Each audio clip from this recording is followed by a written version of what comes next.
दोस्तों इंडिया ने अपनी टेस्ट सीरीज इस साल की शुरुआत में आईपीएल से ठीक पहले इंग्लैंड के खिलाफ खेली थी। उसके बाद से भाई आईपीएल हुआ, टी20 वर्ल्ड कप हुआ, तो एक हेक्टिक शेड्यूल के बाद कुछ समय का ब्रेक मिला और अब एक बार फिर टीम इंडिया 10 टेस्ट मैचेस में घुसती नजर आ रही है। वर्ल्ड टेस्ट चैंपियनशिप 2023-25 का जो ये साइकिल रहा था उसमें ये आखिरी पड़ाव है। एक तरीके से 10 टेस्ट मैचेस हैं, 5 टेस्ट मैचेस तो बीजीटी हैं, उससे पहले 3 न्यूजीलैंड के खिलाफ खेलने और 2 जो है वो बांग्लादेश के खिलाफ है। अब शुरुआत तो कल सुबह से हो रही है जिसमें इंडिया बनाम बांग्लादेश हमें देखने को मिलेगा। एक तरफ टीम इंडिया है जो कि भाई वर्ल्ड टेस्ट चैंपियनशिप की शीर्ष पर बैठी है। भले ही पॉइंट्स थोड़े से कम जरूर हैं लेकिन परसेंटेज ज्यादा बेहतर है और उसे मद्देनजर रखते हुए यहां पर बांग्लादेश को हराकर और डेफिनेटली न्यूजीलैंड को हराकर अपनी जो पोजीशन है उसे पुख्ता करना जरूर चाहेगी टीम इंडिया। वहीं बांग्लादेश की टीम अगर आप देखो तो भाई हिस्टोरिक विन अगेंस्ट पाकिस्तान हमें देखने को मिली। तो अब यहां पर जब दोनों टीम्स कोलाइड करेंगी, पहला क्लैश होगा एमए चिदम्बरम स्टेडियम यानी कि चेपक के मैदान में, तो क्या नतीजा रहने वाला है? वेल, हम सभी को पता है कि कहीं ना कहीं टीम इंडिया को इस ट्रैक पर हमेशा फायदा ही मिला है और बातें तो भाई वैसे इंग्लैंड ने भी बहुत करी थी कि हम इंडिया को हराएंगे, ये करेंगे वो करेंगे, लेकिन 4-1 से पहला मैच इंडिया जरूर हारी थी, उसके बाद लगातार 4 मैचेस जीतकर सीरीज अपने नाम करी थी। तो अब एक बार फिर बांग्लादेश के खिलाफ यहां पर मुकाबला हो रहा है। दोस्तों एक चीज और ध्यान में रखने वाली बात है, बांग्लादेश पाकिस्तान में नहीं जीती थी, वहां पे जीत के आई, लेकिन अब फिर आप कहोगे कि यार ये तो इंडिया है। खैर बात भी सही है, टीम इंडिया के खिलाफ यहां पर थोड़ा मुश्किल हो सकता है क्योंकि एमए चिदम्बरम स्टेडियम ऐसा है जहां पर स्पिनर्स को काफी फायदा मिलने वाला है और यहां पर बांग्लादेश एक भी मैच नहीं खेली है। तो क्या यहां पर बांग्लादेश के जो स्पिनर्स हैं वो इस ट्रैक पर भाई बेहतर प्रदर्शन कर पाएंगे? वो देखना होगा दिलचस्प। अभी के लिए भाई फोकस करते हैं पिच रिपोर्ट पर, देखते हैं अभी तक एमए चिदम्बरम स्टेडियम में क्या स्टैट्स रहे हैं और प्रोबेबल प्लेइंग 11 क्या हो सकती है दोनों टीम्स की इंडिया की ओर से। वेल, क्योंकि रोहित शर्मा ने अपनी प्रेस कॉन्फ्रेंस में बोला था वर्कलोड मैनेजमेंट को ध्यान में रखते हुए हम आगे बढ़ेंगे। भाई केएल राहुल आ चुके हैं और ऋषभ पंत की वापसी हो रही है बांग्लादेश के खिलाफ, तो यहां पर सरफराज खान क्या उस स्कीम में शामिल होते हैं? आकाशदीप को चुना जा सकता है या नहीं, या फिर आप यहां पर यश दयाल को चूज कर सकते हैं? ये सभी बातों को हम इस वीडियो में कवर करेंगे। साथ ही साथ दोस्तों आप भी अपनी प्रतिक्रिया दे दीजिए कि कौन से खिलाड़ी यहां पर चूज किए जा सकते हैं। वेल, जहां तक बात है एमए चिदम्बरम स्टेडियम की, तो टोटल 36 मुकाबले इस ट्रैक पर खेले गए हैं। टेस्ट मैचेस की बात कर रहा हूं, 13 मुकाबले पहले बल्लेबाजी करते हुए और 10 मैचेस सेकंड बैटिंग करने वाली टीम ने अपने नाम करे हैं। एक एवरेज स्कोर की बात करें तो फर्स्ट इनिंग में 347 रहता है, सेकंड इनिंग में 337, थर्ड में 243 एंड देन फोर्थ इनिंग में 154 का एक एवरेज स्कोर देखा गया है। यहां पर दोस्तों लोएस्ट स्कोर इंडिया का रहा अगेंस्ट इंग्लैंड, 83 रन बनाए थे। वहीं हाईएस्ट स्कोर भी टीम इंडिया का अगेंस्ट इंग्लैंड ही है, 759 रन फॉर 7 विकेट्स।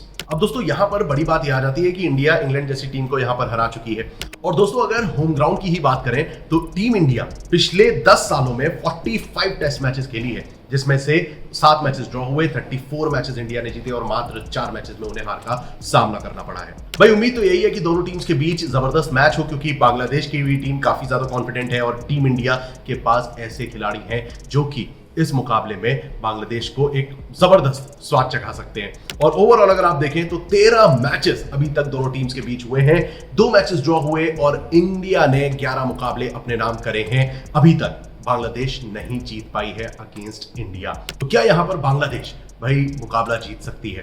इस बारे में आपका क्या ख्याल है कमेंट सेक्शन में जरूर बताइएगा। फिलहाल हम आगे बढ़ते हैं और बात करते हैं दोनों टीम्स की। सबसे पहले टीम इंडिया की बात कर लेते हैं। भाई आपके समक्ष लाइनअप तो आ ही गया होगा। Well, Rohit Sharma, Yashasvi Jaiswal, Shubman Gill, Virat Kohli, KL Rahul, Rishabh Pant, Ravindra Jadeja, R Ashwin, Axar Patel, Jasprit Bumrah और मोहम्मद सिराज, ये प्रोबेबल 11 हमारी तरफ से हो रही है। यहां पर अगर हम बेंच की बात करें तो सरफराज खान आपको दिखते हैं, ध्रुव जुरेल हैं along with Kuldeep Yadav, Akashdeep and Yash Dayal. इन खिलाड़ियों में से दोस्तों आपकी स्कीम में कौन सा खिलाड़ी जो है वो प्लेइंग 11 में फिट बैठ रहा है? क्या यहां पर सरफराज खान को मौका दिया जाएगा या फिर आकाशदीप को हम देख सकते हैं? भाई कुलदीप यादव शायद इस टीम में ना खेलें क्योंकि अक्षर पटेल जो है वो इस ट्रैक पर बेहतर प्रदर्शन कर चुके हैं और हमें उम्मीद है कि वो बल्ले से भी साथ दे सकते हैं। तो ये तो होती है बात प्लेइंग 11 की। अब दोस्तों जो सबसे इंपॉर्टेंट चीज आती है वो यहां पर ये है कि भाई रोहित शर्मा ने जब आखिरी मुकाबला एमए चिदम्बरम स्टेडियम में खेला था तो 161 रन ठोके थे। और पिछले अगर हम 10 मैचेस की बात करें तो रोहित शर्मा ने 758 रन बनाए हैं टेस्ट मैचेस में। और इन्हें यहां पर सपोर्ट मिलेगा यशस्वी जायसवाल का।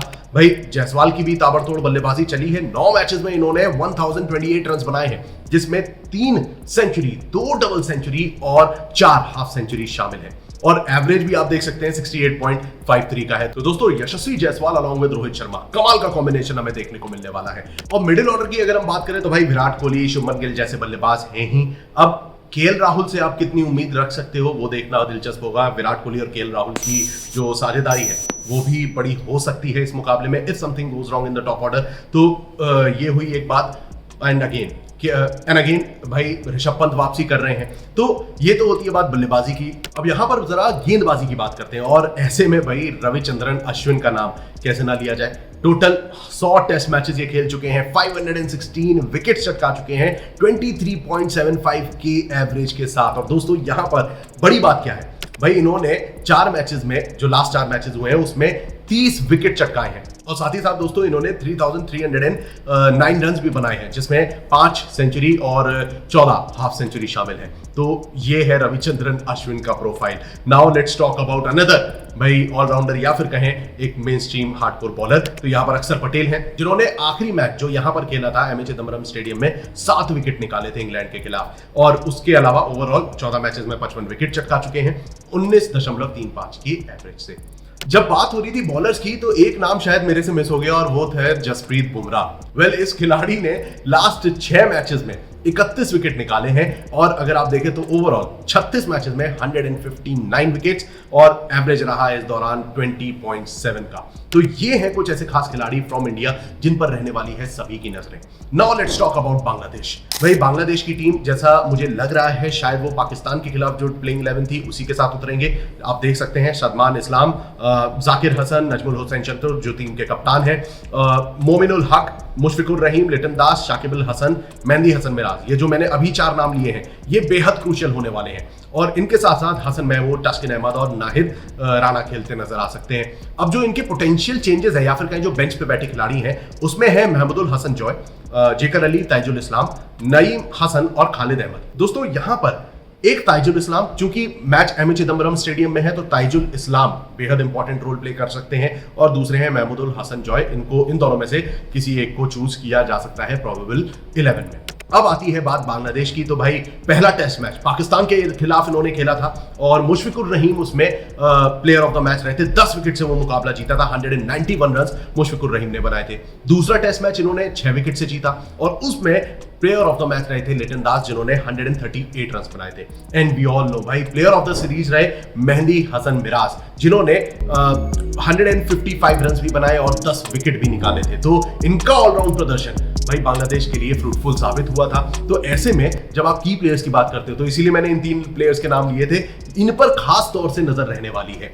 अब ओवरऑल स्टैट्स की अगर आप बात करो तो मुशफिकुर रहीम ने 90 टेस्ट मैचेस खेले हैं, 5000 प्लस रन बनाए हैं एट एन एवरेज ऑफ 38.7, और इस दौरान इन्होंने 11 सेंचुरीज, 3 डबल सेंचुरीज और 27 हाफ सेंचुरी जड़ी है। Now let's talk about the other player Liton Das, जो कि अच्छा प्रदर्शन कर रहे हैं। 43 मैचेस, 2655 रन, 36 का एवरेज, और यहां पर इन्होंने 4 सेंचुरी और 17 हाफ सेंचुरी भी जड़ी है। तो ये 2 प्लेयर हो गए जो कि अच्छा प्रदर्शन कर रहे हैं। अब इनके साथ साथ मेहंदी हसन मिराज का जैसा मैंने नाम लिया था, इन्होंने 45 टोटल टेस्ट मैचेस खेले हैं, 1625 रन बनाए हैं, एवरेज रहा है 22 का, और विकेट्स इन्होंने चटकाए हैं 174। तो that is why Mehidy Hasan Miraz बेहद इंपॉर्टेंट रोल प्ले कर सकते हैं अलॉन्ग विद शाकिबुल हसन। भाई बांग्लादेश की टीम हो और शाकिबुल हसन का नाम ना हो, ऐसा कैसे हो सकता है। 69 मैचेस में 4543 रन, 38 का एवरेज, और विकेट्स इन्होंने चटकाए 242। दोस्तों ये दूसरे ऐसे ऑलराउंडर हैं जो कि विकेट निकाल सकते हैं। पाकिस्तान के खिलाफ भी इन्होंने 4-5 विकेट निकाले थे 2 टेस्ट मैचेस में। तो ये हैं वो कुछ खास खिलाड़ी अलॉन्ग विद नजमुल हुसैन शंतो। भाई शंतो ने लास्ट 10 मैचेस में 626 रन बनाए हैं दोस्तों।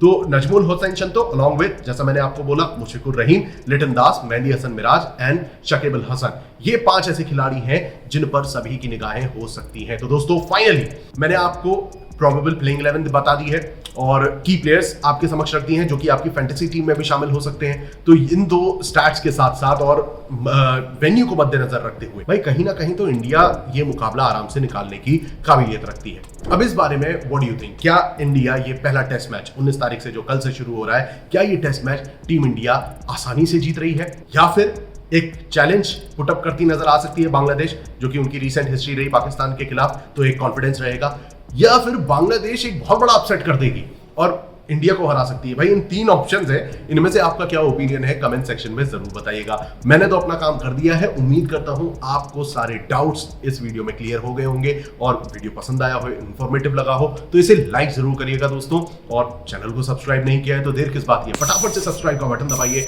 बेल आइकन प्रेस करिए जिससे आप कोई भी वीडियो मिस ना करें।